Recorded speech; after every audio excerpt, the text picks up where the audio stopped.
want to get straight to our guest because we got so much to talk to. The Attorney General, Andrew Bailey. Welcome back to the show. It's good to have you here. Lots to discuss, and you have a very busy office as well. So we appreciate you being with us today. Hey, thanks for having me on. Always great to talk to you. Before we get into a couple of these issues that you are working hard on for the people of Missouri and the ancillary people of Illinois who are grateful for what you've been doing to fight back against the Biden administration, I wanted to give you an opportunity to just react to the Alvin Bragg non-hush money trial in Manhattan, the Michael Cohen testimony. Just your legal expertise, thoughts on what you've seen so far.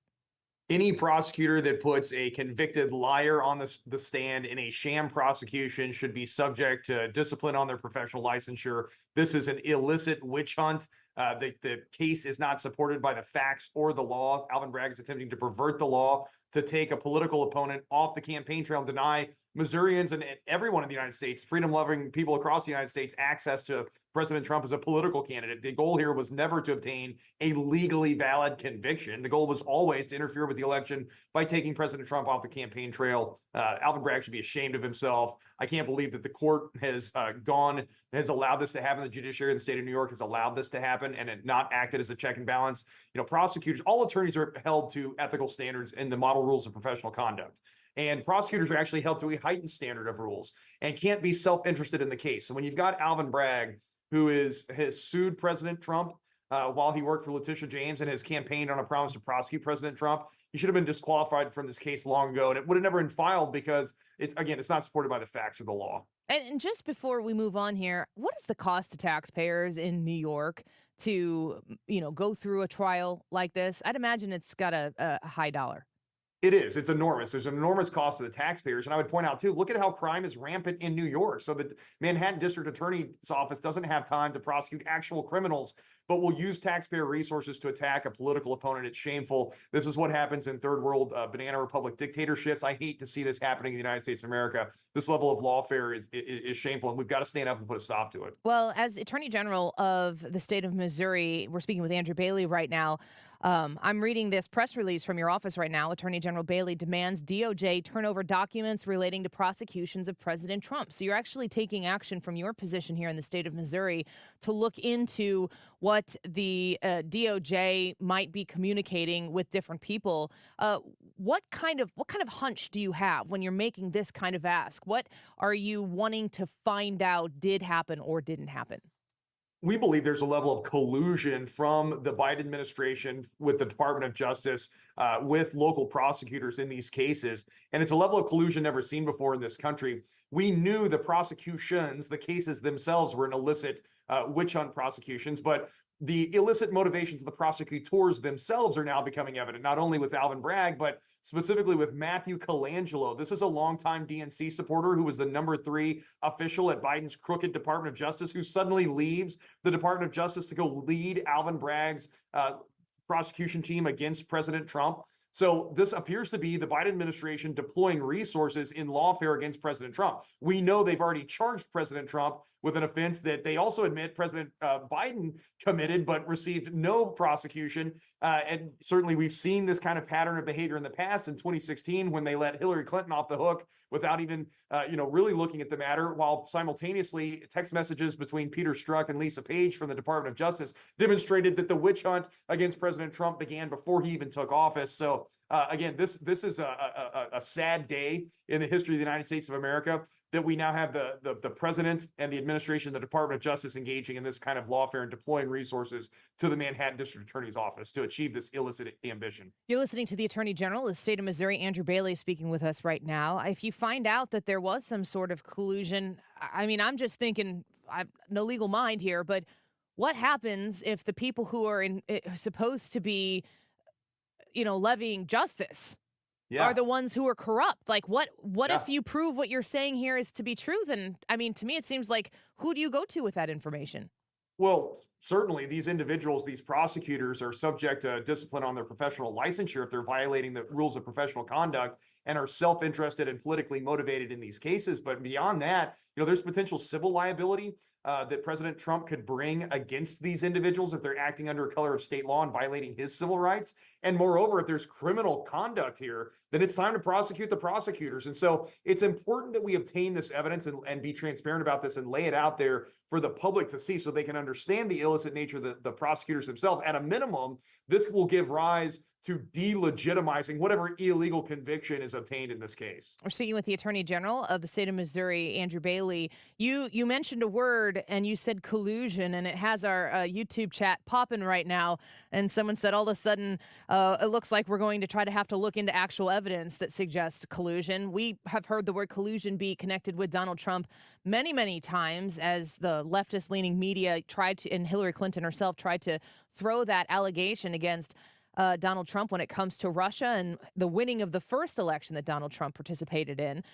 What do you feel about the balance, the quantity of evidence against Donald Trump colluding in the way that they accused him of doing it, and what you've seen so far that's making you take these actions to look into what the DOJ has been communicating regarding the collusion that the Biden DOJ might have and wrapping all of these charges against the president to try to interfere with this election?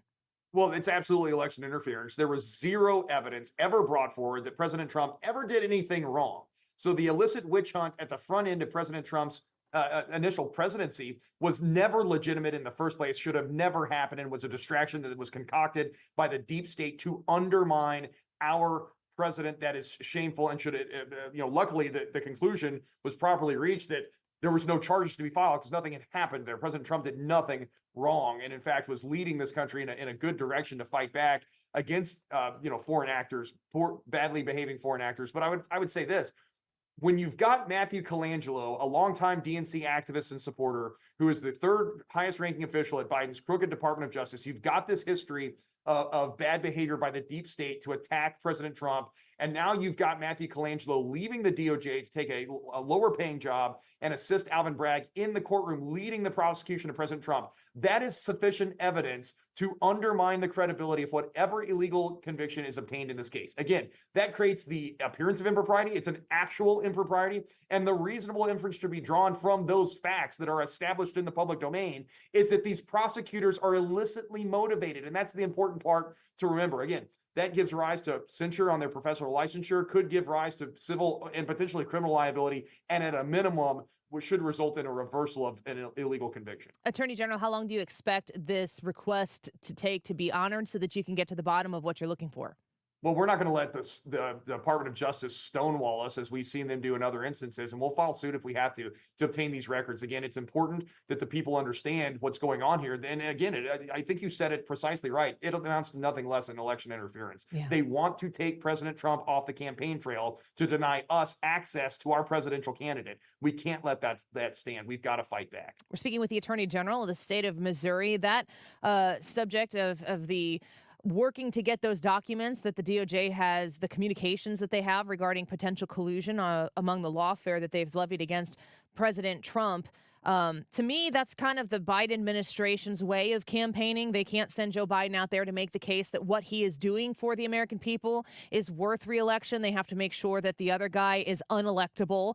And you can try to do that without even getting guilty verdicts in a court of law if you can get the guilty verdict in the court of public opinion.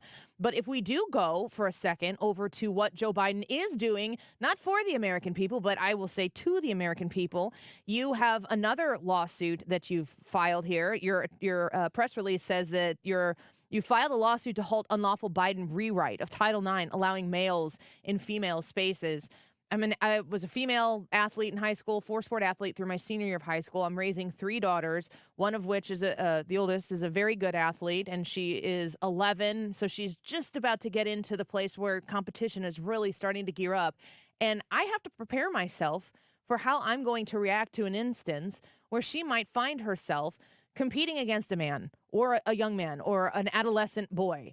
And I don't know as a mom how I'm supposed to handle this when I see the man who is in the highest elected office in the land saying, I should think there's absolutely nothing wrong with this, and really using it as a virtuous way to show everybody how good he and his campaign, his administration is. What are you going after in this Title IX lawsuit that you filed against the Biden administration.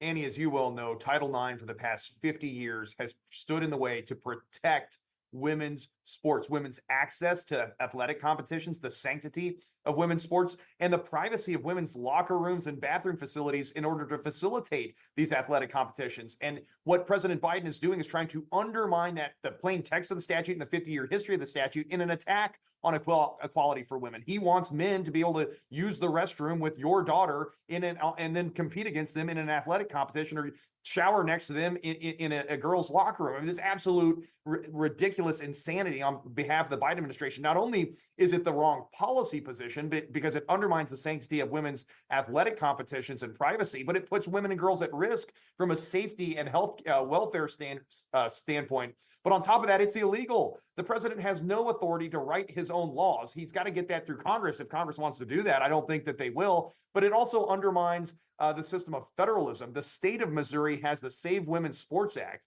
and the Biden administration is trying to use an administrative rule to essentially nullify state law. We're not going to let that happen. We are leading a coalition of states, was proud to partner with like-minded state attorneys general like Tim Griffin in Arkansas. We held a joint press conference announcing this legal action in Little Rock, Arkansas last week. We filed the case in the United States District Court for the Eastern District of Missouri, and we're confident in our ultimate success on the merits to protect women's equality.